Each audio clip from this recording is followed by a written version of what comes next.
natin kung ano po yung mga paksa, ano po yung paliwanag ng Bible, no? Hindi po yung paliwanag ng tao. Kasi pag nakita natin sa Biblia yung katotohanan, kailangan natin yung paliwanag ng tao, no? At kasi kailangan natin maintindihan yung paliwanag ng Diyos, yun yung ating maging tatayuan o sandigan, no? Na aral. Dahil yung ating pinag-aralan ng nakaraan, mahabang pag-aaral mo ito, hindi po natin makuha ng aralan, kaya tutuloy-tuloy po natin, no? Yung nakaraan po nating paksa ay yung nasa Revelation o Pahayag o Apocalypse, chapter 3, verse 7. Kasi maganda, may maintindihan talaga tayo sa Biblia para alam natin na ano yung katotohanan sa paksa na yun. Ang nakalagay dito, sabi nga, at sa mga anghel na iglesia sa Philadelphia ay isulat mo, ang mga bagay na ito ay sinasabi ng banal. Yaong totoo, yaong may susi ni David, yaong nagbubukas at di mailalapat ng sino man, at naglalapat at di maibubukas ng sino man. Tuloy ko sa 8, no? Nalalaman ko yung mga gawa. Narito, nilagay ko sa harapan mo isang pintuang bukas na di mailalapat ng sino man. Ikaw ay may kaunting kapangyarihan at sinupad mo ang aking salita at hindi mo kinailan ang aking pangalan. Ito nakalagay ko dito yung may teses yung binabanggit koong banal, totoo, at siyang may susi ni David. Pero hindi yun ang pag-aaralan natin. Kundi ang pag-aaralan po natin ay yung binanggit po dito sa bandang baba ay Jesus daw ay nagbukas ng pintuan na hindi may sasara ng sino man. Tapos meron din siyang itinara na di naman mabubuksan ng kahit sino. Kaya kailangan maintindihan natin ito sa paliwanag ng Biblia. Ano kaya yung pintuan na yon? Ano yung mga pintuan na yun? Yung isa nga, yung nakaraan ay yung pintuan ng kaligtasan. Diba? At John 10, ano yun? 9.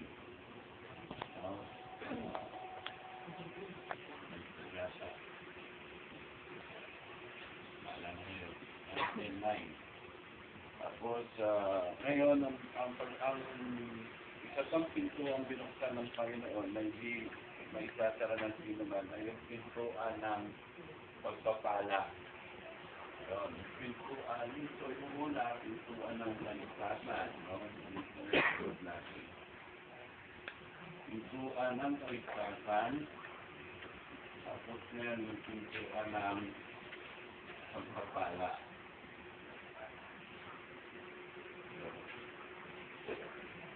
Kaya yung pinto po doon ay simboliko o tumitipo sa may ibig sabihin ng spiritual. Umaga sa literal, yung pinto na binubuksan. Sa spiritual din, merong mga pinto ang binuksan ng Panginoon. No, na hindi may sasara ng sino man. Binukas na yun. Bukas na yun. Hanggang ngayon, bukas yun.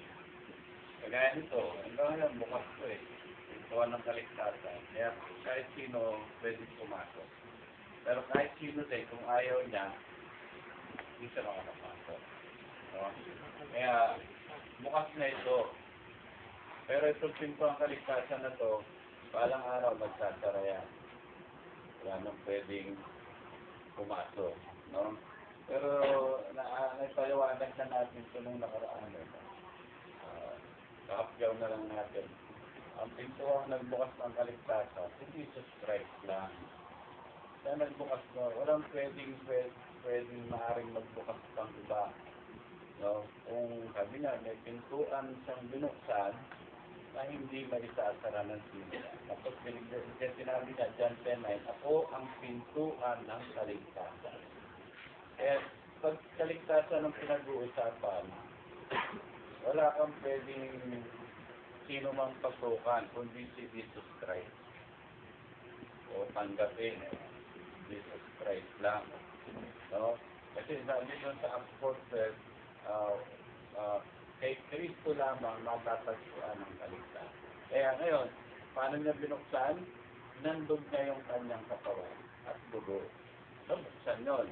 Ngayon, kaya ang sabi ng Bible, pag pinahayag mo si Kristo na yung Panginoon at sasampalataya ka ng buong puso na binuhay sa maguli ng Diyos sa mga patay, maliligtas ka. Kaya, kasi nga, siya yung nagbukas, siya rin yung gumawa ng paraan. Ngayon, ang paraan na ginawa niya, nandog niya nga yung kanyang katawan at dugo. Kaya ngayon, ang kaligtasan ay pananampalataya. Kaya walang ibang pintuan na pwedeng buksan ng tao. Kasi binuksan na ni Jesus, magbubukas ka ng iba. Hindi ko pwede. No, yun po yung nakita natin yung katotohanan. Pwede pa bang kaligtasan inventohin na bukod doon sa nagbukas? Kayo, talagay nyo, kung nakita nyo na sa Biblia kung paano binuksan, tapos nagbubukas ka ng iba, mamamali. No, mamamali. Halimbawa, sabi nga nila, gawa ka ng mabuti. Mali, maganda yung gumawa mabuti, pero sa umpisa hindi yun. Kasi ang reason ng Bible no, kung bakit hindi yung unang hakbang paggawa ng mabuti, paano yung mga masasamang tao na walang kakayahang magbago? Ibig sabihin, magbabago muna bago siya maniwala. Oo, talaga yung paniniwala. Tapos yung pagbabago, tutulungan siya ng Diyos. Kaya nga minsan, maraming takot sa born again. Sabi nila, ayoko dyan, mawawala yung hindi na ako hinginom, hindi na ako bawal yung ganito. Wala ko sinasabing bawal. Kundi, muna maniwala kay Kristo. Kasi siya nga yung pintuan ng kaligtasan, papasok ka, tatanggapin mo si Kristo, papasok ka kasi bukas na yung pintuan na yun. Ngayon, kailan ka papasok pag di ka na lasinggero? Hindi ka na makakapasok. Hindi ka na makakapasok nun. Kaya ngayon, ang ginawa ng Diyos sa pananampalataya kay Jesus Christ. Ngayon, yung paglalasing, tutulungan ka ng Diyos para magbago. Pero hindi dahil magbago para maligtas. Kasi pagka magbabago ka para maligtas, paano na yung mga hindi naniwala kay Kristo? Hindi nila kaya yun. Tatanggalin nila sa umpisa, pero mga ilang linggo, isang buwan, balik. Kasi nga, hindi nila kaya. Kasi hindi sila ngayon mariligtas. Kasi nga, mamamatay na sila, ngayon ang kanilang ginagawa. Hindi sila nakapasok. Kasi ang tanong, paano pagpasok sa pintuan ng kaligtasan? May pa bang paraan?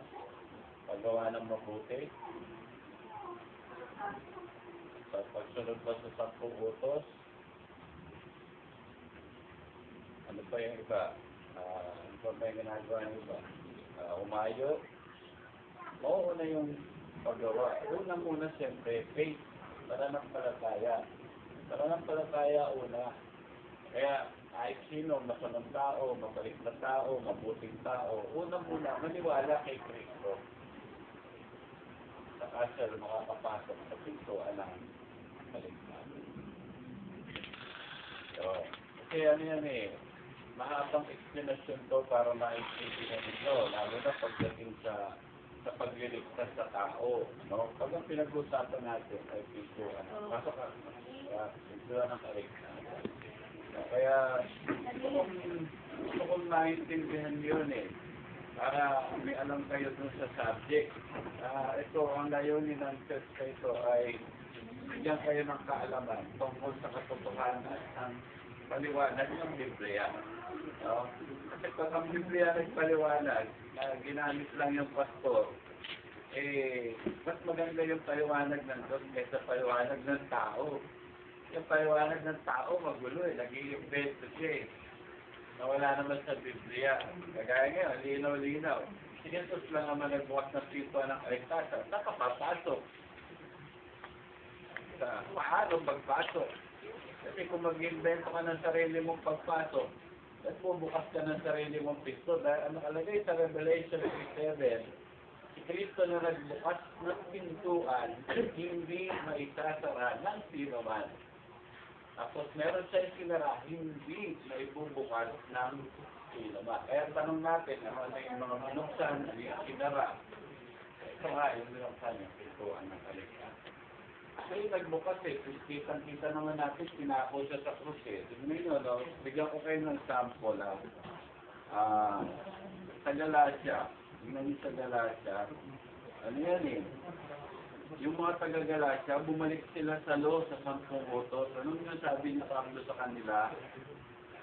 Nagayuma pa kayo? Bakit kayo nagsibalik? Sabi na doon Bakit kayo bumalik doon? Ano ba ang kaligtasan? Sabi niya Kaya, maganda yung mabasa natin sa Biblia. Ano po nakalagay Yan, so sabi niya sa Galatia chapter 3 verse 1. O mga mangmang na taga-Galatia. Tignan si Pablo, pag nagsalita. Sabi niya, mga mangmang na taga-Galatia. Sabi niya sino ang nagsigayuma sa inyo? May gayuma pala, no? Totoo yung gayuma na yun Kaya lang bawal yun. Yun ang hindi pinapagawa sa atin. Sabi ni Pablo sa kanila, nagayuma kayo. Sarapan ng iyong mga mata kay Kristo na napako sa krus ay maliwanag na hinayag. Hindi ang linaw sabi ni Pablo sa mga taga-Galatia. Bakit naging mangmang na kayo? Kitang-kita ng mata niyo, napako nga sa Jesus. Kitang-kita, hayag na hayag. Kasi ito ginawa nila Ito lamang ang ibig kong malaman sa inyo. Tinanggap ba ninyo ang Espiritu Santo sa pamagitan ng gawang ayon sa kautusan o sa pamagitan ng pakikinig ng tungkol sa pananampalataya? Ano sagot? Sabi ni Pablo, natanggap niyo ba yung Espiritu Santo sa pagsunod sa kautusan? Ano yung sinasabing kautusan? Yung 10 utos yun. Alam niyo, pag sinabing kautusan, 3 bagay yung dapat ng itanim sa isip. Ano ang kautusan? Yung Genesis to Exodus, kautusan din Ang tawag doon, Pentateuch. Kaya 5. Genesis, Exodus, Genesis hanggang Deuteronomy. Genesis, Exodus, Leviticus, Numbers, Deuteronomy. Pentateuch ang tawag doon. Sulat yun mo. Anong tawag doon? Meron, kautusan din. Tapos ano pa yung kautusan? Yung 10 utos na sinulat doon sa baptist na bato, binigay naman kay Moses para sa buong Israel. Hindi naman sa atin yun, di ba? Buong Israel. Anong tawag doon? Kautusan din. Ano pa ang kautusan? Genesis to Malakias. Kautusan yun. Kaya pag may nagtanong sa inyo, kasi paano natin malaman? Nakasama yung Genesis Deuteronomy. Kasi sabi sa Galatia 3:13, sa sumpa ng kautusan, tinubos kayo ni Kristo. Saan daw tayo tinubos? Sa sumpa ng kautusan. Ano yung, saan daw yung sumpa? Sa kautusan. Ngayon, tanongin nyo yung Biblia, anong sumpa yun? Alam niyo, mababasa niyo sa Genesis hanggang Deuteronomy, 3 yung sumpa ron. Ngayon, anong punto ko ba't ko binabanggit ko? Kasi nga, gusto kong pakita sa inyo, ibig sabihin ng kautusan ay Genesis to Deuteronomy. Di tayo, pinaitindi ko lang ng gusto sa inyo. Kasi ang unang sumpang nandang kamatayan. Sabi niya ng Diyos kay Adan at Eva, huwag kayong kakain ng punong kahoy ng pagkakilala ng mabutit masama, sapagkat pag kinain niyo, mamamatay kayo. Sabi niya sa sumpa, hindi pa nga lang kumadating nung hindi pa nagkakasala. Pero nung nagkasala, dumating na yung kumatayan. Ngayon, anong punto ko? Tignan nyo, ginagit sa Galatia 3:13 sa sumpa ng kautusan. Kaya ibig sabihin ng kautusan, Genesis to Deuteronomy. Ano pa? Yung 10 utos. Kaya kasi, paano naman natin nalaman? Ano yung 10 utos ang kautusan din? Sa Galatia 5:14, tignan na sabi ni Pablo, sapagkat ang buong kautusan ay natutupad sa isang salita. Sa makapitay dito, ibigin mo ang iyong kapwa na gaya ng inyong sarili. Paano daw natutupad yung 10 utos? Ibigin mo raw ang iyong kapwa na gaya ng iyong sarili. Tingnan nyo, ilan daw yung natutupad? Pagkawibig ka sa kapwa, buo. Oo, yung 10, matutupad mo na yan. Kaya anong kurso ko? Sa paliwanag na yun. Ay, ibig sabihin ang kautusan, 10 utos, Genesis to Deuteronomy, tapos Genesis to Malacca. Yan ang mga kautusan. Ayun, bumabalik ang mga tagagalas sa doon sa 10 utos. Kaya sabi ni Pablo, tinanggap ba ninyo ang Espiritu Santo dahil sumunod kayo sa kautusan o sa pananampalataya? Alin doon sa dalawa? Pananampalataya. Ngayon, sa kaligtasan, ganoon din, pananampalataya. Wala kang pwedeng gawing inventong iba. No, ako pastor, gagawa ako ng sarili kong mag-invento ko. Kaya alam nyo ang kaligtasan, maniwala kayo sa akin. O maniwala kayo kay Rizal. Kasi may Rizalista eh. O, di ba? Ngayon, kung alam niyo yung aral, meron kayong aral, titindigan, hindi kayo lilipat doon, hindi kayo pupunta doon. Pero kung paniniwalaan mo si Rizal, wala naman sinabi sa Bible na si Rizal ang napako. Si Rizal ang nabaril doon sa Luneta. Si Rizal nabaril sa Luneta para sa ating bayan. Pero hindi nabaril si Rizal para sa kamatayan ng kaligtasan ng buong mundo. Ang gumawa lang nun ay si Jesus Christ. Ngayon, nakita na natin ang katotohanan. Sinusunod tayo ng Diyos talaga na huwag maligaw. Diba? Kasi kung alam mo na eh. Kasi meron na ito eh, nangangaral eh. Pinaniniwalaan naman ng mga tao. Kaya wala silang alam sa Biblia o ayaw nilang maniwala sa Biblia. Pero tayo, layunin niya ng church na ito ay iparinig ng katotohanan. Kaya magalit, kung sino magalit. Magalit sila pagka sinabi mo yun. Pero hindi naman ako nagsabi nun. Kaya lang naman sinabi yun. Dahil kasi, bubukas sila ng pintuan ng kaligtasan at si Jesus Christ ang nagbukas. At gagawa sila ng pintuan nilang sarili, bubuksan nila. Wala na pwede bubuksan. Magiging 2 pinto.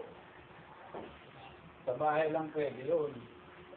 Sa likod at sa harap.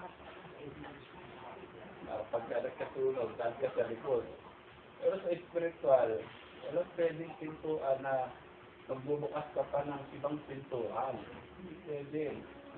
No, kasi, babawa, anong pintuan yun? Kaya, naniwala daw kay Rizal. Kaya ang tawag sa kanila, Rizalista. Tapos yung mga Katoliko, marami rin binuksang pintuan. Pintuan ang kaligtasan kay Maria, kay Pedro. Ganun na kanilang ano eh. Kaya ang linaw-linaw kay Kristo lamang. Naintindihan na natin kung ano yung isang pintuang pinuksan na yan, pinutuan na kaligtasan. Bukas pa yun hanggang ngayon. Ngayon, paano makapasok doon? Pananampalataya. No? Walang pwedeng wala tayo pwedeng dagdag. Kung ngayon, sabi niyo, sa 3, napakamangmang na ba kayo, kayong nagpasimula sa Espiritu, ngayon nagpapakasakal kayo sa laman. Ngayon, tapos may tanong siya dito eh, sa himala, paano ba nagagawa yung himala?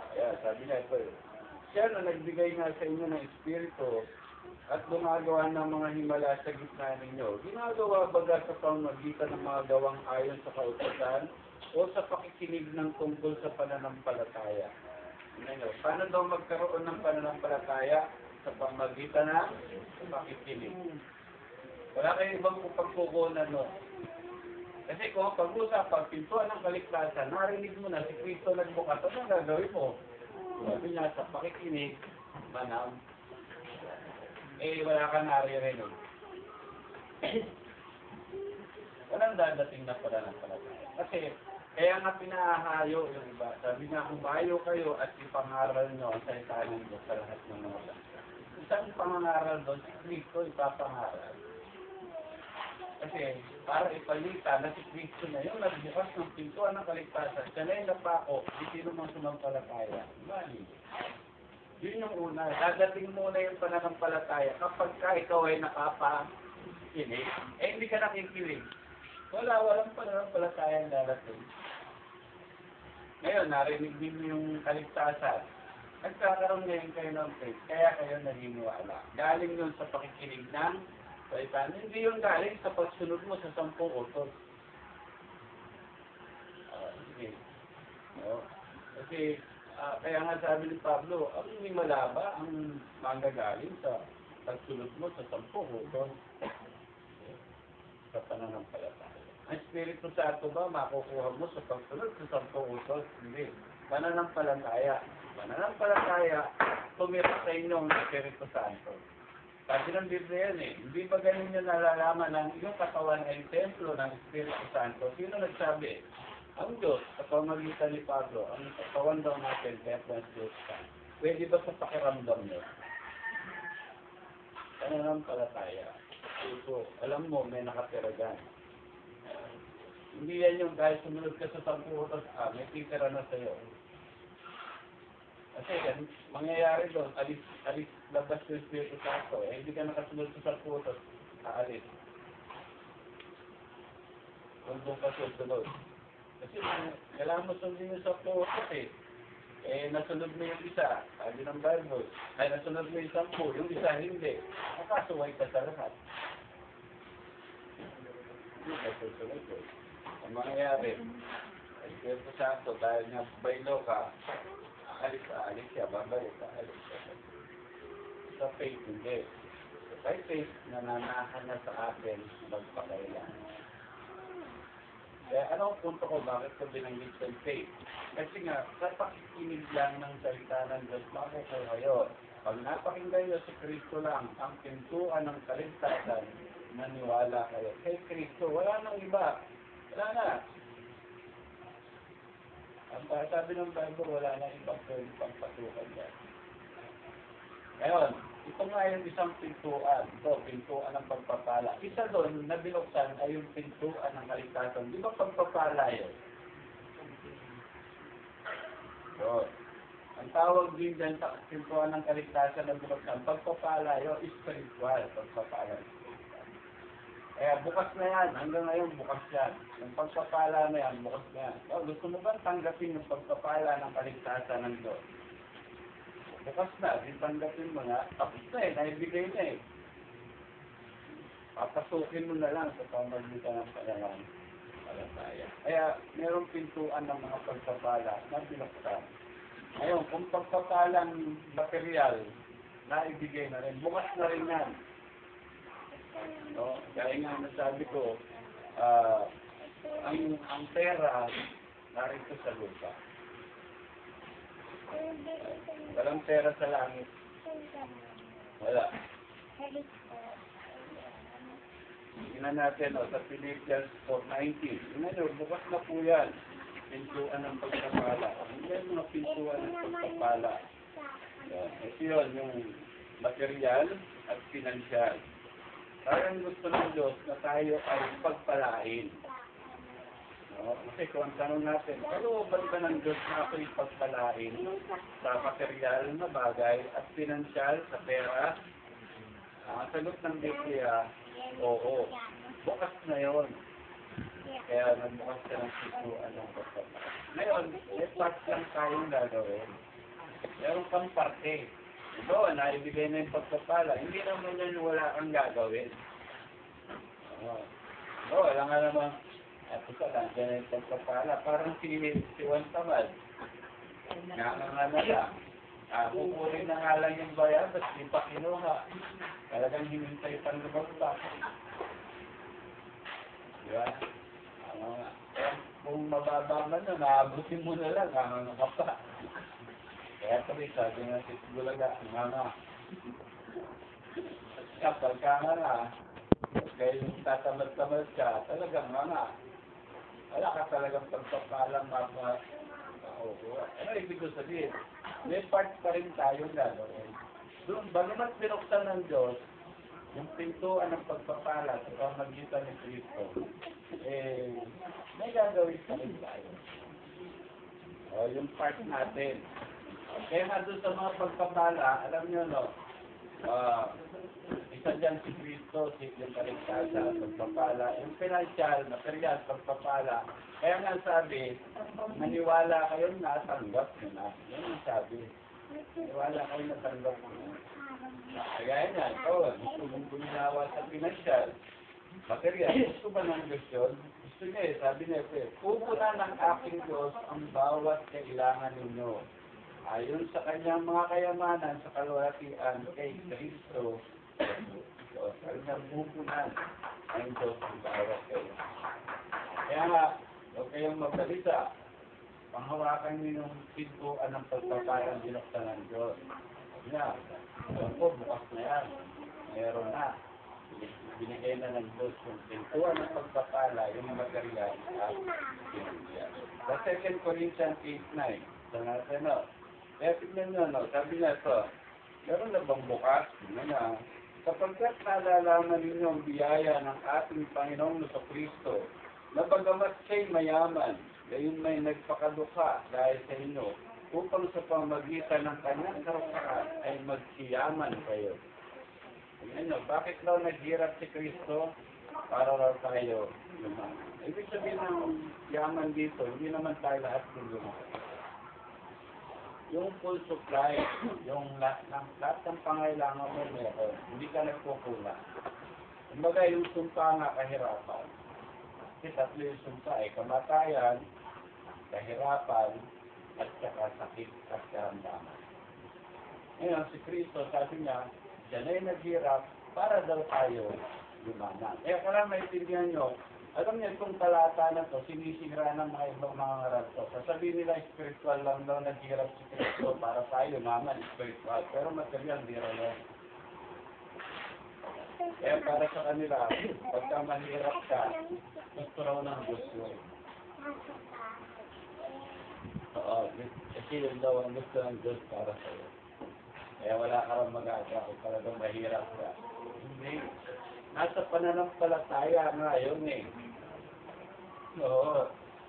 Alam niyo, lahat ng gawang ayon sa hindi pananampalataya, kasalanan. Halimbawa, nababalisa ka. Kasalanan, sa Biblia yun. Kaya ang gusto nga ng Diyos, mananampalataya. Halimbawa, nababalisa ka sa kakanin mo. Nababalisa ka sa inumin mo. Tapos halos di ka nadadalo dahil ang pinoproblema mo, yung kakanin mo. Basta hindi ako makakapunta ng linggo eh. Kasi kailangan ko magtrabaho eh. Kasi wala kaming kakanin. Alam mo, 3 linggo, pagpapalit mo, para lang di ka mga pakinig.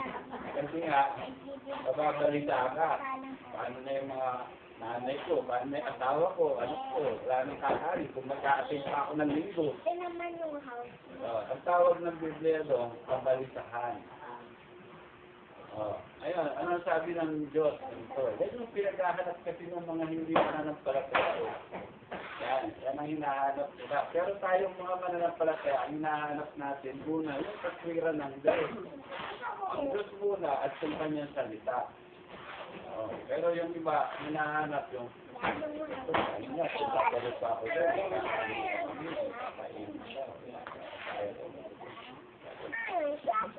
yung kasalanan yun.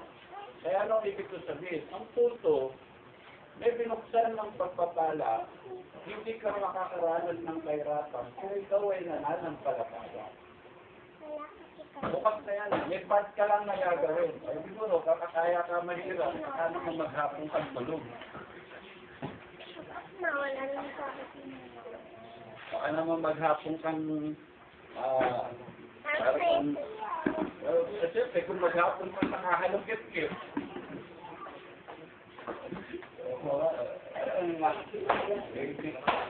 Ang mangyayari, di ba? Ang mangyayari. Ano, ibig ko sabihin, ikaw ang mismong nagsasara doon sa pintuan ng pagpapala. Kasi nga yung pagpapala, ikaw naman, lagi ka nakahalugit, lagi ka tulog. Hindi ka nagkatrabaho, hindi ka umahanap. O kaya naman, Pastor, binuksan lang pala yung pagpapala eh. Okay lang, kahit hindi ako magtrabaho. Hindi gano'n, no? Sabi ni Pablo, ayaw gumawa, huwag kumain eh. Kahit si Pablo, sabi niya, ayaw gumawa, huwag kumain. Ibig sabihin, may part pa rin pala tayong gagawin. Di ba? Doon sa pagpapala ng Diyos na binuksan sa pamamagitan ni Kristo. Ano yun? Financial na pagpapala, material na pagpapala. Gusto naman ng Diyos yan. Eh. Gusto ng Diyos, magkaroon ka ng television eh.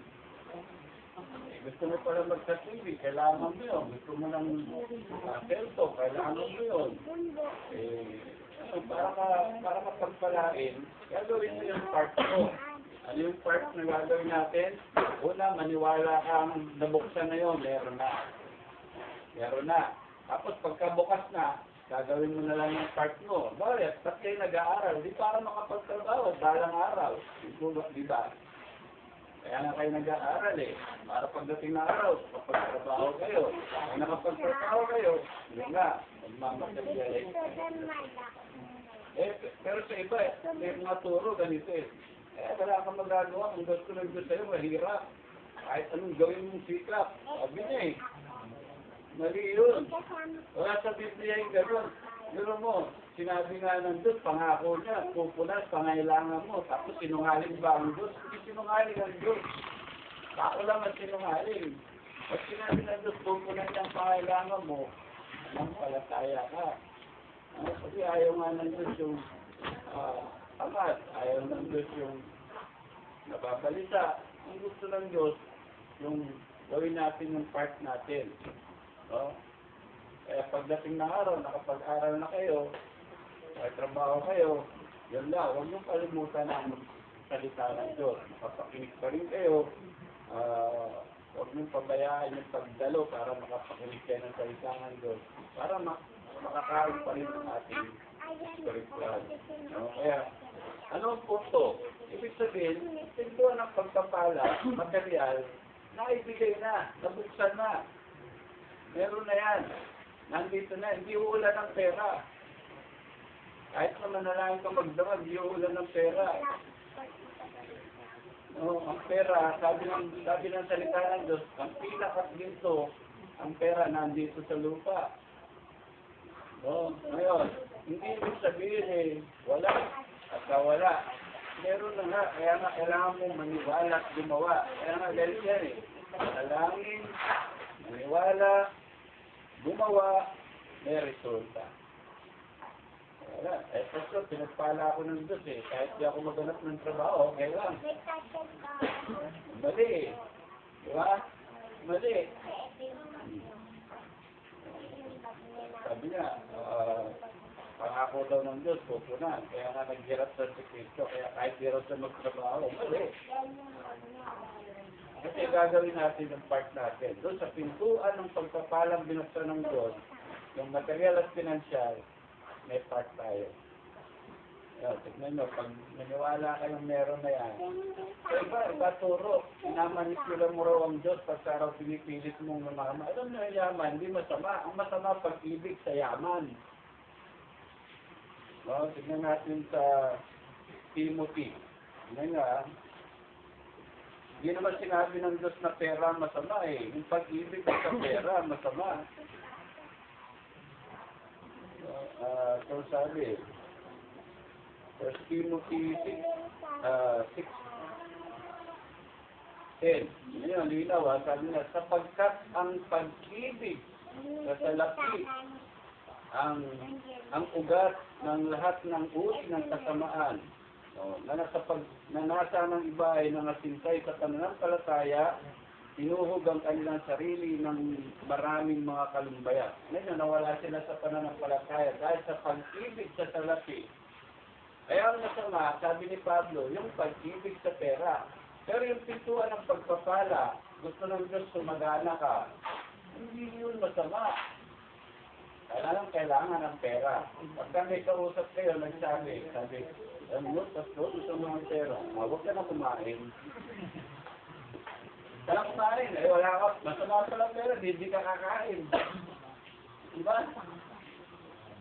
Ano kakainin mo? Masama pala yung pera eh. Ano yung ibig sabihin? Wala sinasabi ang Biblia na masama yung maman. Wala tinuturo ang Biblia na Ang tao, kasi kaya mahirap yan. Gusto ng Diyos yan sa kanya. Walang gano'n, walang purong gano'n ang Biblia. No? Walang gano'n. Kahit buksan nyo ng Biblia, walang sinabi sa Bible na kalooban ng Diyos. Ay, kaya ako may hirap. Gusto ko sa inyo yan.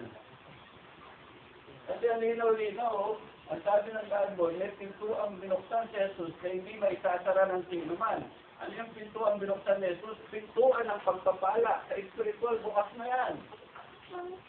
Kaya nga, pag alam mo sa pananampalataya, kaya nga hindi sa utos ang susundin mo eh. Yung pananampalataya. Pananampalataya, alam mo, sa salita ng Diyos, marami siyang pangako. Gaya nito, sabi niya, anak, binuksan ko na yung pintuan ng pagpapala para sa iyo. Kaya maniwala ka. Ngayon, dinagdagan nga lang natin, samahan mo ng gawa para makamtan mo.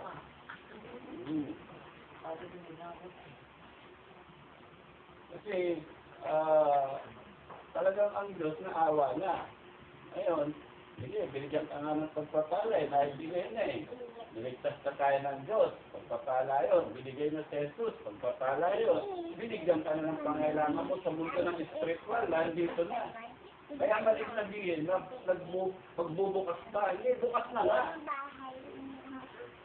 Pagka sinabi natin po, Pastor, ang Diyos ba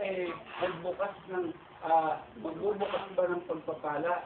Okay, so sabihin sa kanya, alam nilang bukas na.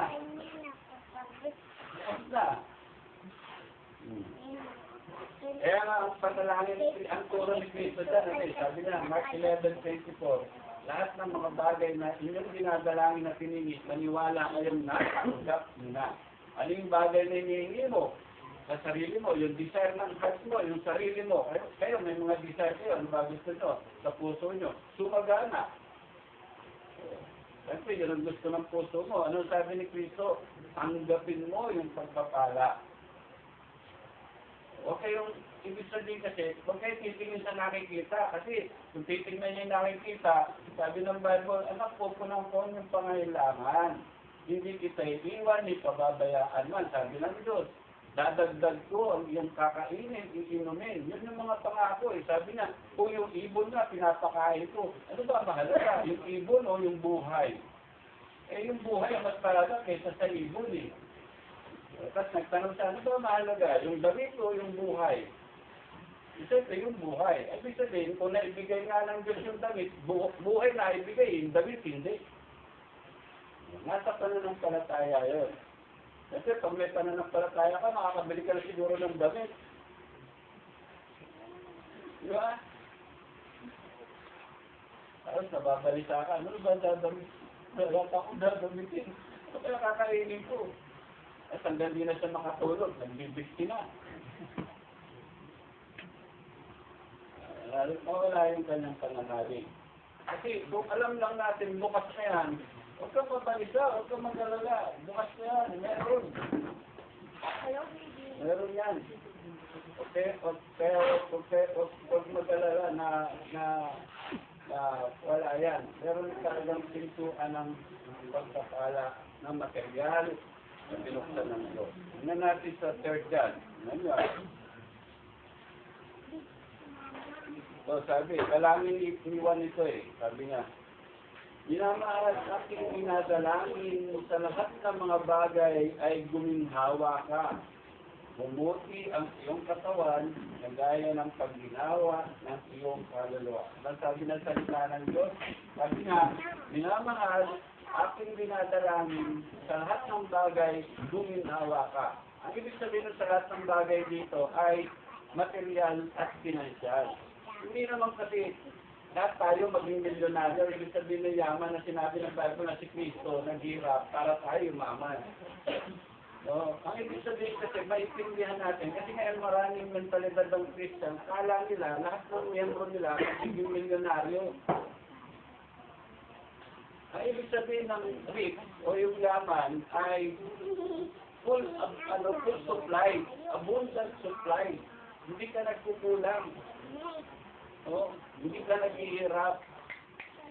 Talagang napupunan yung pangangailangan mo. Talagang meron at meron. Yun ang ibig sabihin ng ngayon kung kaya ng faith mo yung milyon, di okay lang. Kaya ng faith mo eh. Di mag-milyon ka. Kaya ba ng faith mo sa isang buwan, milyon? Okay yun. Pero hindi ibig sabihin na lahat tayo dito magiging milyonaryo. No? Ay, ibig sabihin kasi nung risk ay abundant supply. Ngayon, ano ibig sabihin? Bukas na yan, yung pintuan ng pagpapala, nandyan na. Hindi gagawin ng Diyos na bibigyan ka pa lang. Nakibigay na yan. Matagal ng panahon, 2,000 years ago yan. Nakalipas na, nakaraan. 2,000, diba? Lagi natin naririnig. 2,000 years ago, mga kapatid, niligtas na kayo ng Diyos sa pamagitan ni Kristo. Sabi ng mga pastor eh. 2,000 years ago, binigyan na kayo ng pagpapala ng Diyos. 2,000 years ago na, nakakaraan ng 2,000 taon higit. Naibigay na. Nandiyan na pala yung pagpapala. Eh kung nakamaka ka lang, walang mangyayari. Pero mo, nandiyan na pala yung, kaya pala sinabi doon sa awit, yung mga table, diba pagka nahihinang ka sa lapak, diba, nagbigay ng pagkain, ano gagawin mo para makain mo? Tignan. Ang sarap. Wala, hindi mo makakain. Kaya nga inihain doon sa lamesa, kagaya ka po, galing kami sa despedida. Sabi yan, kain na kayo, kain na kayo. Ang ginawa namin, kumapit kami, kumuha kami. Andyan eh. Hindi naman, kain na kayo. Sige, hintayin ko na lang. Nilapat na nga, hihintayin mo ba? Sinasabi na nung kayari ng bahay na kumain ka na. Ayan na, kumuha na lang kayo. Andyan na yung kanin, andyan na yung ulam, pansit, andyan na lahat.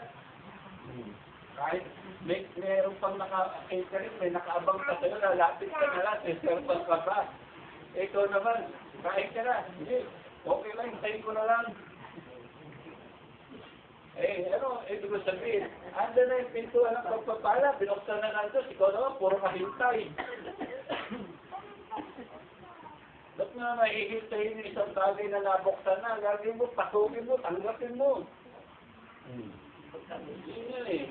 Kaya marami nagkakamali, sabi na, dalangin ko, pagpalain mo sila. Huwag ganun eh, dalangin ko, pagpalain mo siya. Pagpalain. Alam mo na, matagal kami nagkala, 2,000 taon na nakakaraan. Diba? Lord, pagpalain mo naman ako. Huwag ako nagpipray ng gano'n. Gagawa na lang ako kung ano yung pwede na magkaroon ako ng support at financial. Lord, wala ito, pagpalain mo ako. Bukas mo lang, Lord, pagpalain mo ako. Baka sa inis na Lord, mabatokan ka eh. Tagal lang ito, pinagmala, anak. Lord, hindi mo na ako na. Puro ka pagpalain. Andyan na nga. Di ba? Kayo sa natural, hindi nyo ba mabatukan? Ha? Puli ko na. Kasi ahanda na eh. Kaya ibig sabihin, diba? Bukas na yun, tingnan nyo. Kaya nga sabi, tumahin dalangin, alam nilugan eh. Sabi niya, minamahal, aking dinadalangin sa lahat ng bagay, kunin hawa ka. Kaya mali yung turong kasi kung nagbukas na ang Diyos ng pintuan, walang makapagsasara ng sino lang. Ang sasara lang nun, ikaw mismo. Kasi, paano ba isasara? Ayaw mong gumawa. Lagi ka nakahalok-tip, tulog ka maghapon. Siyempre, paano ka pagpapalain? Tulog ka maghapon, no? Tapos, maghanap ka ng trabaho, gigising ka, alas 11. Wala ka na magadatnan. Kung bukas na yan, gusto mo, yung amo mo pa pupunta sa'yo. Di ba? Tanggap ka na. Meron ba naman nag-apply na trabaho, alas 11. Wala naman gano'n, di ba? Meron namang nag-apply na trabaho. Boss, pwede ba kayo na lang pumunta sa amin? Tapakin mo lang ako pag okay na. Wala eh. Kung talagang nahanap, lumahanap ng trabaho. Kasi nga, andyan lang. Kailangan na lang natin gawin yung task na. Kaya nga sabi ng Bible sa kawitan tignan niyo yung mga langgam, walang namumuno. Wala silang hari, walang puno. Pero gumagawa. Ito ng pagkain. Pero tama, talagang kaya, balay ng kahirapan sa pangaral mo. Pero hindi dahil, alam mo, kaya ka mahirap. Gusto ng Diyos sa yan Oo, tapos pinipilit mong lumakan Yan nga ang gusto ng Diyos. Walang ganun turo nila. Walang ganun. Ganyan ang turo ng ito Sabihin nila, ba't mo minamalit nila ang Diyos? Ilan nga ang gusto na sa'yo? Pinipilit mong hiningi at imbisifikadong bagay tulad ng pagpapala, ilan nga ang gusto ng Diyos sa'yo? Bisa may narinig naman ako, bakit kahit anong gawin po tayo, di talagang mahirap ako. Hindi. Nasa pananampalataya yun. May pagkukulang doon sa parte ng tao kung bakit hindi tayo binigyan. Pero sa parte ng Diyos, wala siyang pagkukulang. Walang pagkakamali. Kasi binuksan na yung pintuan ng pagpapala. Magkakamali sa atin. Maaring bulagsak. Kaya hindi nakaipon. Pero walang ano doon sa part ng Diyos na kasi gusto ng Diyos sa atin. O kaya, Amal, yun lang mo na ng mga sagot ng Biblia doon. Bakit minsan, sabi na, at nag-iikap po naman ako, dahil pumasagaan. Baka hindi ka nag-iipon. O kaya naman, bulagsak ka. Parang paggamit mo ng credit card Oo, ganun yun O kaya, tamad ka. Yun. Pero hindi sabihin, pala nila, pag nag-iikap po, yayaman. Maraming nag-iikap po, hindi yung masagaan na. Kasi nga, hindi silang yun na ginagawa yung ibang part. Ngayon ang punto ko, sa parte ng tao, nagkakamali. Pero sa parte ng Diyos, hindi. May mga, hindi dahil gusto ng Diyos na tayo hirap, kundi sa pagkakamali, sa part natin. Diba? Gaya ng araw ni Juan, ayun yung bayabas, nangangapa. Yung sample yun sample ng ano yun diba? Nasa Biblia yun Juan, ba't hindi ginagawa yung part mo? Ayan na yung bayabas, abutin mo na lang at tutuloy, hindi ako naman, umiga ka pa. Lalo, umiga Umiga, at ngumanga. Palagay nyo, kahit alatri, sinalaba ko, hindi babagsak Umiga ka mag-apo, alatri, hindi babagsak. Hindi babagsak. No? Kaya, nandiyan na yung pintuan ng pagpapala. No? Yeah? Nandiyan na. Si Malunga, nagsisindang buto yan. No? Pagpapala. Kasi kung hindi ka gagawin, wala kang kikitain. Wala. Walang mangyayari talaga. No? Ngayon, yun yung sabi ng Diyos, yung yaman, hindi masama. Ang masama ay yung pag-ibig sa yaman. Dahil sa pananampalataya, nawawala. Dahil sa pag-ibig sa salapi. Golbat ka, tao ka, bako. Wala ka na sa pananampalataya kasi pag-ibig na yun sa salapi. Ang sabi ng Bible, ang utos niya, igawa yung kamay. No? Gawa. Yung kamay, gagawa. Sabi naman ni Pablo, ang kaya gumawa, huwag kumain. Tapos, kaya kahit pa paano hindi gagawin ka talaga. Tapos sabi ni Pablo, igawa ninyo yung kamay. Sa Deuteronomy, sabi na para hindi kayo humirap, igawa ninyo yung kamay. Kung gusto nyo maging ulo at hindi buntot, sabi niya, at para mawala yung sumpa ng kahirapan, igawa ninyo ang inyong kamay. Paano igagawa? Mang-hold up. Magnakaw. Hindi. Ang gawa ng kamay, igagawa ko sa mabuting bagay.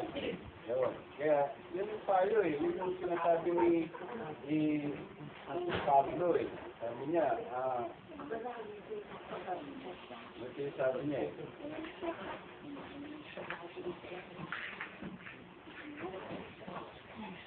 Sabi niya, ang magnakaw, sabi niya, huwag nang magnakaw, kundi igawa niya ang kanyang mga kamay sa gawang mabuti. Ito sabihin, gawa ang mabuti. Kaya yung part ng tao, bukas na yung pagpapala, pero yung tao may parting gagawin. May bahagi siya. Hindi yung wala tayong gagawin. Yung pa yung pintuan. Diba, pintuan? Ayun, pintuan ng pagpapala, material. No, material at saka financial. Yan yung pintuan ng pagpapala eh. Ito, pintuan din ng pagpapala ito. Ano pa? Yung pintuan ng ano pa yung pagpapala, kagalingan. Dito maraming turo ang mga ibang tao mali. Talagang para sa kanila, Diyos ang may gusto na magkasakit ka. Ngayon, kaya hindi sila gumagaling, dahil alam nga nila, galing sa Diyos, niyayakap nila. No, galing sa Diyos eh. Ako naman, hindi ako humihingi sa Diyos nang wala siya. Kasi wala siya nun eh. Ba't ka naman bibigyan ng Diyos nang wala siya? Tingnan nyo, wala siyang sakit. Wala sakit sa langit. Walang pera sa langit. Ang pera nandito sa lupa. Kaya huwag kayo magpapray na, Lord, umulan sana ng pera. Wala, hindi umulan. Ayun, ganun din. Mananalasa, Lord, bigyan mo ako ng sakit. Sunod talaga nagbibigay. Hindi ka. Ganun, di ba? At tingnan natin kung saan talaga galing yun. Sabi niya, ang bawat mabuting kaloob at ang bawat takdal na kaloob ay pawang buhat sa itaas na bumababa mula sa ama ng mga ilaw na walang pagbabago ni kahit anino man ang pag-iba. Hindi lang sabi na, lahat daw ng takdal na kaloob, mabuting kaloob, galing sa ama na walang pagbabago. Galing sa itaas eh. Ngayon, tanungin ko po kayo, no? Sino po magsasabi ng sakit mabuti? Wala. Wala magsasabi ng sakit mabuti. Sa makatid, sabi ng Biblia, lahat ng mabuting kaloob at sakdal na kaloob galing sa Diyos. Eh, yung sakit hindi mabuti. Di wala siya nun. Sabi naman ng iba, alam mo, bigay sa'yo ng Diyos yung cancer na yan. Pinarurusahan ka. Sa'yo, yan. Kaya ngayon, yan, bigay sa'yo yan ng Diyos. Yun, lupit, di ba? Lupit ng Diyos eh. Yung cancer pa binigay sa'yo. Para lang madisiplina ka. Napakalupit naman ng tatay mo. Pag kayong tatay mo, gano'n. Anak, para matuto ka, bigyan kita ng babalian kita ng buto, ha? Ako, di ko tinatanggap yung turo gano'n eh. Kasi yung turo nila, kaya ka may sakit, alam mo, pinarurusahan ka. Eh, paano na yung pintuan pagpapala? Ano yung pintuan na yan? Ang pintuan ng kagalingan na binuksan. Kaya kailangan pananampalataya. No? Huwag mong, yung iba nagbubukas sila ng pintuan nila sarili. Wala namang pintuan gano'n sinabi. May pintuan ba sinabi nila na, o sige, alam mo, kaya hindi kita pinapagaling. May purpose pa ako sa'yo. May bibisip-inayin pa kita. Yun yung maririnig mo eh. Ayun yung naririnig natin eh. Kaya ba? Pagka may sakit, kaya nga minsan, pagka may sakit eh. May sakit pa lang, mamamatay na. Tinatawagan na ng paminari eh. Kasi yun na nga. Kasi kalooban na ng Diyos, mamatay ka. Eh, ganun yung turo, ganun eh. Lord, kalooban mo na siguro sa nawala. Kaya, pagkakas mag-pray, pwede po ba?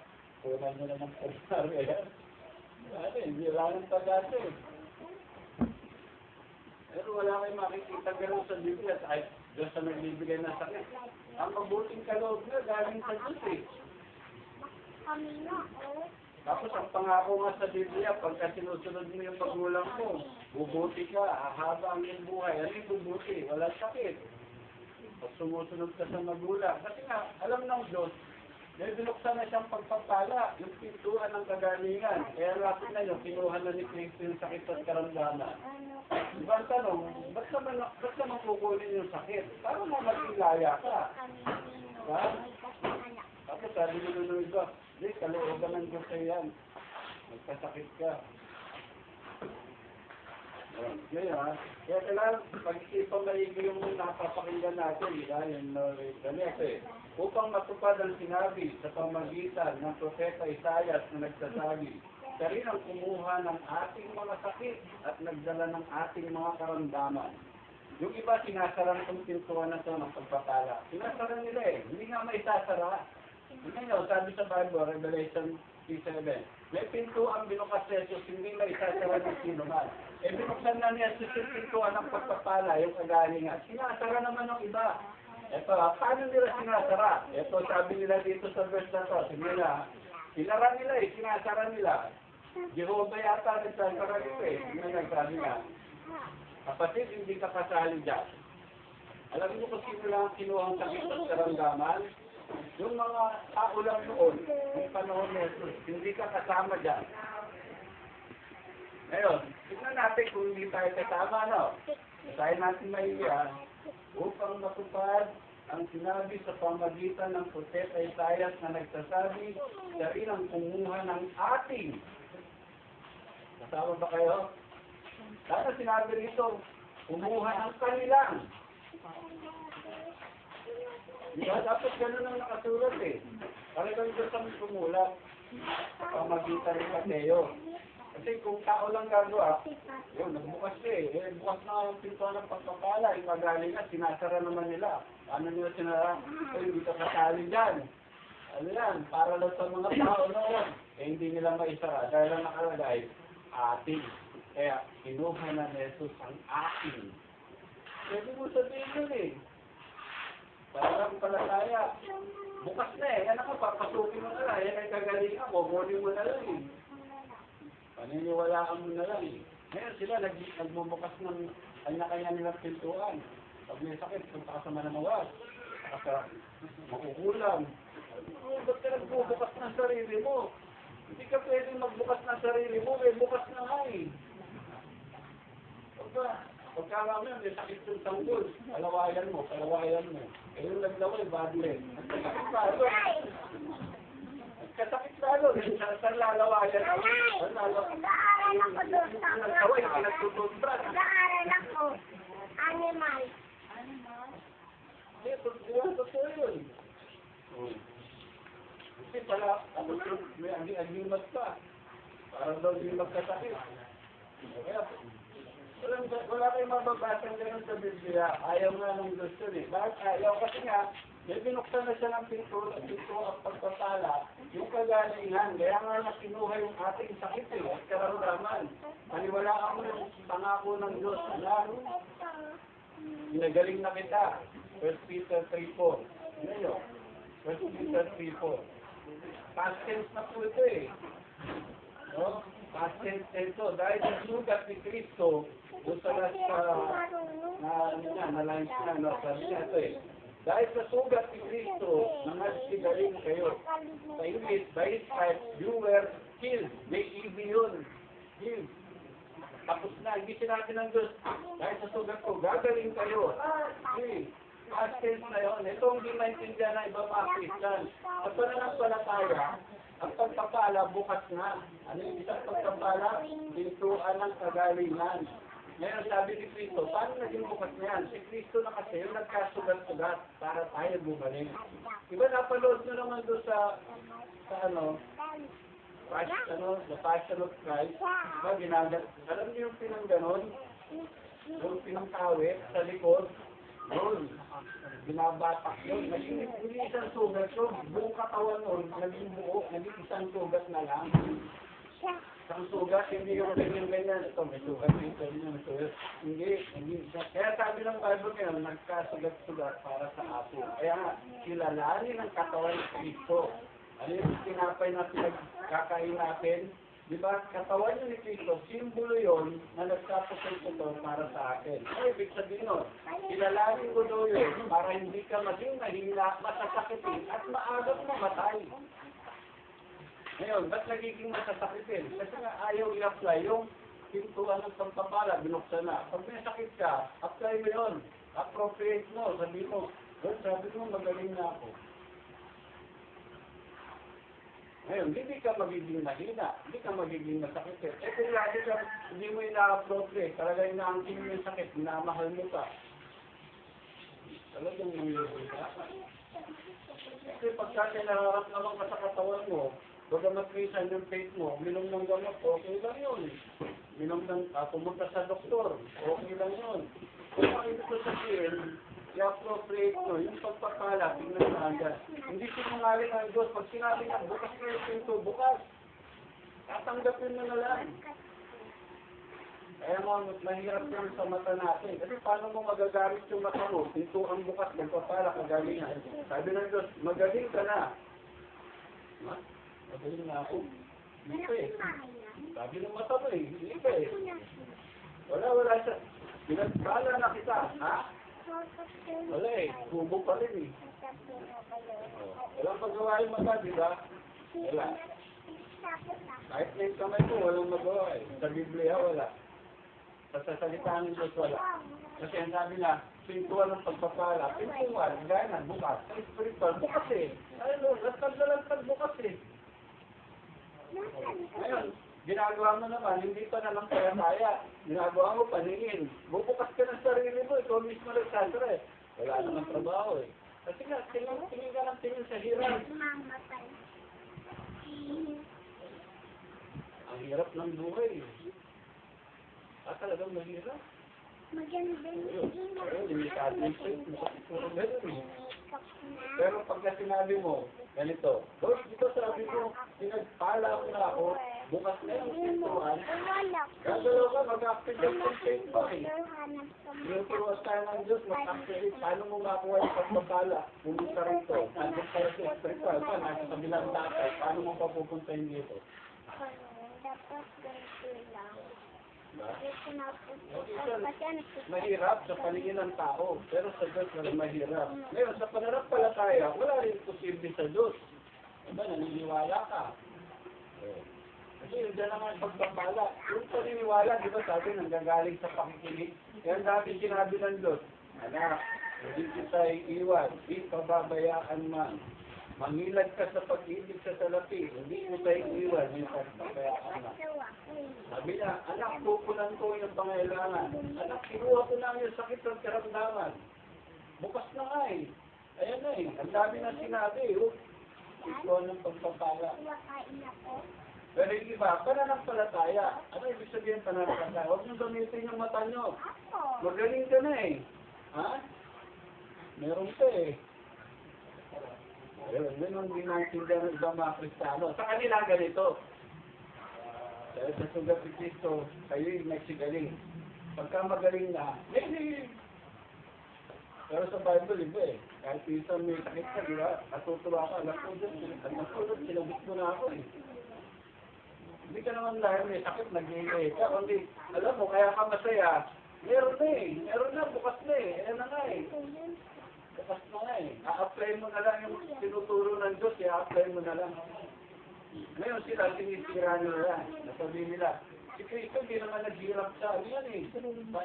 Sa material. Si Kristo naghirap sa spiritual. Para ikaw lumama spiritual. Sinisira, magbubukas sila eh. Ngayon, ano ang punto ko? Si Kristo hindi naghirap sa spiritual. Sa material talaga siya naghirap. Wala siyang bahay. Kaya nga yung mga alagad sumusunod sa kanya. Sabi, ang daga, may karaan ako, wala eh. Spiritual, hindi mahirap si Kristo. Bakit? Kasi nagpakain siya ng 5,000 tao sa pamagitan lang ng 5 tinapay at 2 isda. Mahirap ba spiritual yun? Yung nagpabaong ka ng patay, hindi mahirap spiritual yun. Kaya walang katotohanan yung sinasabi nila na si Kristo si Kristo daw naghirap spiritual. Hindi spiritual nila ito eh. O, hindi spiritual lagi nila eh. Tapos ito din, spiritual din nila. Hindi ka magaling sa laman, sa spiritual ka magaling. Gagaling. Alam nyo, ako, hindi ko ginagamit sa spiritual yung salitang kagalingan. Alam nyo kung bakit? Nasabi ng Bible, ang spirito, naboborn again, hindi gumagaling. Ang katawan ng gumagaling. Kaya mali nga yung spiritual healing. Diba, may tinatawag sila minsan, spiritual healing. Ba't sinabi, liwanagin natin yung salitang spiritual healing. Pag sinabi spiritual healing, at nga, Diyos ang nagpagaling. Hindi yung spirito mo gagaling. Ang sinabi ng Bible, ang spirito mo, nag-born again, new creature, nagiging bagong nilalang. Pero ang tanong, ano talagang gumagaling? Katawan, Kaya minsan, ingat tayo doon sa mga pintuan na binubuksan nila. Bukas nila na rin ng mga pinto eh. Sabihin nila, alam mo, ang binuksan lang sa yung pintuan, kagalingan, spiritual. I-spiritual nila eh. Sabihin na, bawa, may pagsubo ka, humihina espiritu mo. Eh, nakarinig ka ng salitan mo, gumagaling. May spiritual eh, nakabangon ka. Ano ba buwabangon? Pagka may sakit, ano buwabangon? Ha? Tatawa, di ba? Yung mga espiritu mo babangon, may sakit eh, tatawa mo babangon. Kasi kaya kailangan, maraming, at ngayon, depende sa nakakain eh. Pagka nakakain nyo, ngayon nyo. Ang sakit kain sa Diyos eh. Kaya ikaw mo yung pagka may, ang sarap, may sakit ka eh. Ang daming dumadaya eh. May dala pang ubat, may dala ko eh. Kaya, ayaw ka na lumabas sa hospital. Kasi sarap dumadaya. Ayun pa yun sa sama. Dahil dyan sa hospital, mas malaki pa kayo sa inyo.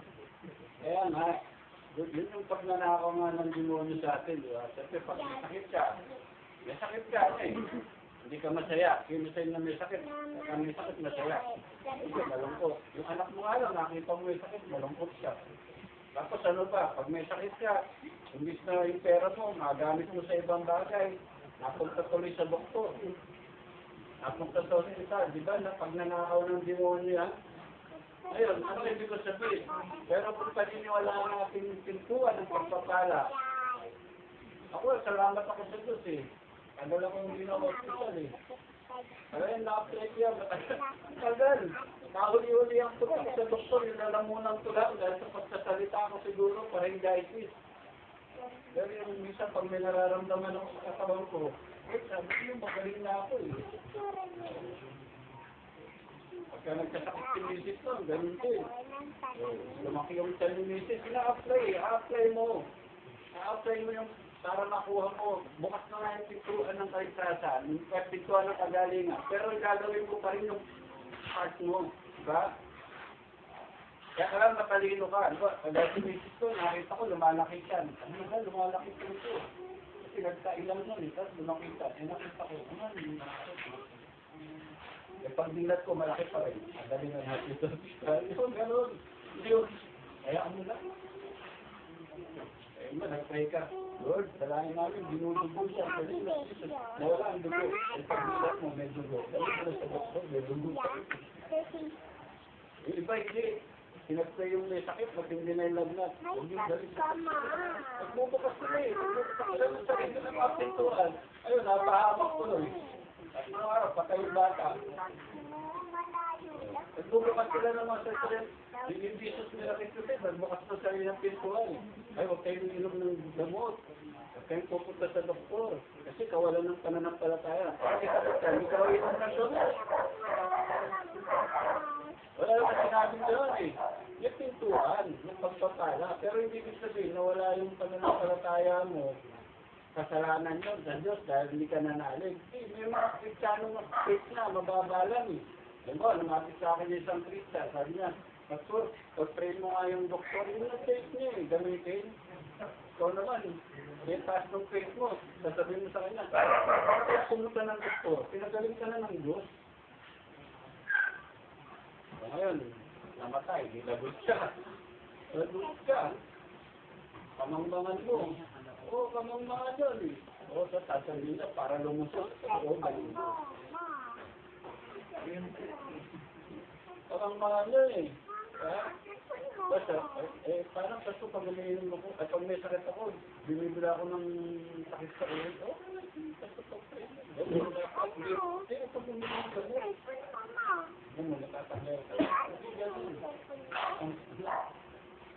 pagka parang ako nga, kumakit ko dito ko, bumila ako ng dito ako magsisi.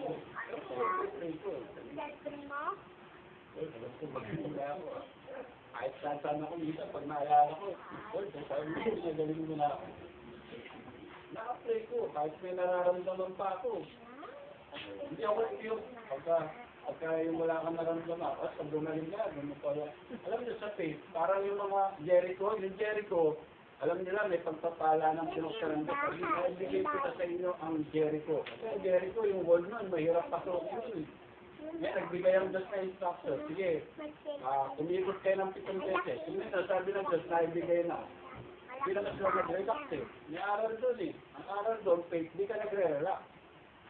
Kasi baka akala niyo ang faith, nagre-relax ha. So, ang faith, di nagre-relax. Ginawa pa rin na yung utos ng Diyos. Pero ang aral doon, sumigaw sila, nakatayo kayo wall of Jericho. Kasi, dapat diba magsaya sila pag bagsak na. Hindi, kasi mahirap pasukin yun eh, yung wall of Jericho na yun eh. Yun ang kalaban nila pinakamabigat eh. Pero dahil sa pagkantalanan nila, sa pagpuri, bumagsak yun eh. Pero sabi ng Bible, humiyaw sila, nakatayo kayo. Sa atin, iba, di ba? Pag Kristiyano, iba eh. Pag meron na, ganun eh, di ba? Sa atin, sa Kristiyano, saka lang sa magsasaya, pag meron na eh. Sa atin, oo, nagsasaya tayo, meron na. Pero dapat sa faith, matuto ka na, Lord, alam ko, meron na. Kahit wala pa akong trabaho, alam ko, meron na. At saka nga, anak na yung kakaroon kayo. Kaya wala, ang Diyos walang paborito. Kung alam nga naman pintuan pagpapala para sa iba lang at sa iba yung tapos pintuan na kagaling. Ito ang pinagaling ko. Ikaw hindi. Ito ang mga pinagaling. Alam nga naman ganun ang Diyos. No?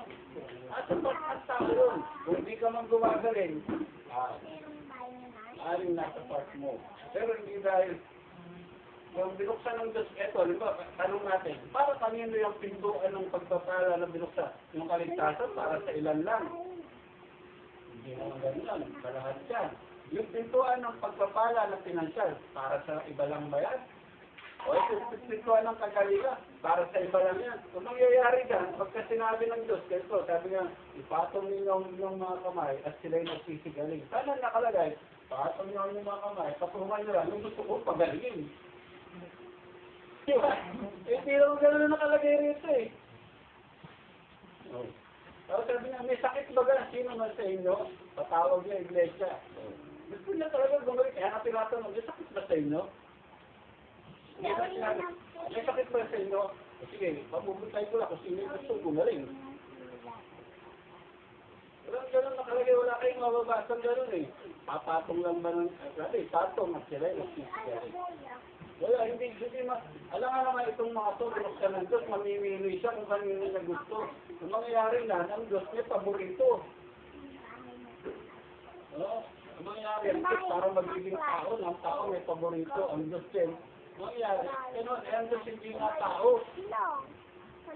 Wala siyang paborito. Kaya nawa, sa lahat tignan nyo, no? Sa pananampalataya, kita na natin ang sagot. Bukas na yung pagpapala. Kita mo na sa spiritual, nandyan na yan. Spiritual yung pinag-uusapan eh. Meron ng pagpapala, meron ng material, meron ng kagalingan, nandyan na sa pananampalataya, answered ka na. Ayun, pag gano'n ang pananaw mo, tignan nyo, magmamaterial life na. Kaya ako nag-umpisa, kami nun, apply talaga namin yan. Nag-umpisa kami sa gawain nun, apply namin. Talagang unti-unti na pero hindi ako lumakad sa paningin na tingnan ko yung kahirapan, tingnan ko yung hindi. Basta doon, sabi ko, pangako mo to. Kahit nasabihin pang hanggang ngayon, wala pa. No, hindi, meron na. Ayun, meron na nga. Meron na. May gagawin pa rin. No? May gagawin. Kaya nga nung time na pinalis ng Diyos yung isis ko, kumaalam eh, pantay, nakabili lang kami, gamit, kaya namin, tapos kung ano, kasi nga, tingnan nyo, no, yung pagpapala, nandyan na. Hindi sasabihin, kasi nagbubukas sila ng sarili ng mga pintuan eh. Alam mo, ikaw, kung lang ang mahirap, sila mayaman talaga. Kasi may mga pinanganak na mahirap. At yung mga pinanganak na mayaman, huwag mo lang pilitin yung maman, mahirap ka eh. Kasi gano'n na maririnig eh. Diba? Huwag mo lang pilitin. Kung naman kasi, nagpipilit ka pa yung maman, mahirap ka na. Gusto na ito siya. Wala na akong makita rin itong gano'n. Kung pintuan ang pagpapala, binuksan ang Diyos para sa lahat. Nasa tao na lang yan kung bakit. May part tayo. Di ba? Yun eh. Kaya hindi ako naniniwala sa turo nila eh. Huwag mong pilitin yung mama kung mahirap ka. Tapos, yung kagalingan din, teka nyo ha, lahat eh, lahat. Hindi naman, kasantay din ako natin tayo. Dahil ka po ito. Isa nagbubukas sila eh. Hindi sa iyo para sa lahat yun. Kasi kailangan, kung talagang hindi ako magsalita, hindi siya sinungaling. Ngayon sabi niya, sabi niya, at nang kinahapunan, dinala sa kanyang maraming inaalihan ng demonyo at pinalayas niya sa isang salita ang masasamang espiritu at pinagaling ang lahat ng kamamay sakit. Lahat? Yun ang sinabi dito. Pinagaling na iba, pinagaling. Hindi niya, no? Tingnan nyo lahat. Pati nga yung biyanan ni Pedro ito, pinagaling eh. Tingnan nyo. Tingnan nyo, at nang pumasok sa ito sa bahay ni Pedro, nakita niya ang biyanang babae nito na nakaratay dahil sa lagnat. Hindi po ang kanyang kamay at hindi po siya ng lagnat. At siya nagbangon at naglilitod sa lagnat. Tingnan nyo, may lagnat, nakahiga. Tapos sasabihin mo ito, bubukas ng sipon.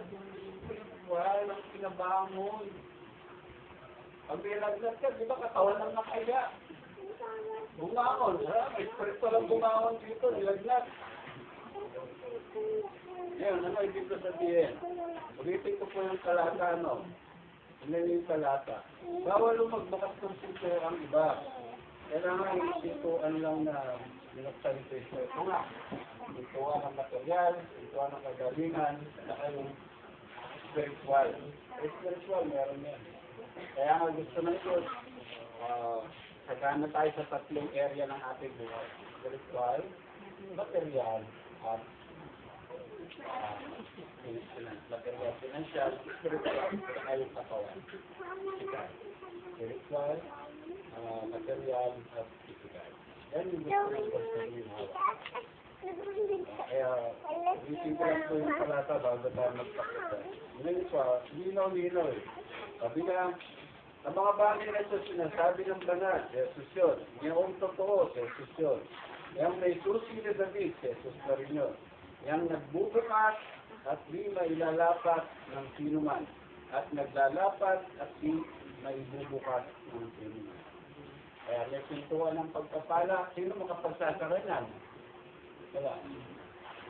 Ngayon, sinasara nun iba. Ay sasara ba niya? Pag-alam natin yung katotohanan, hindi kaya isara, di ba? Sinasara mo eh. Ako, alam ko, ang Diyos ba?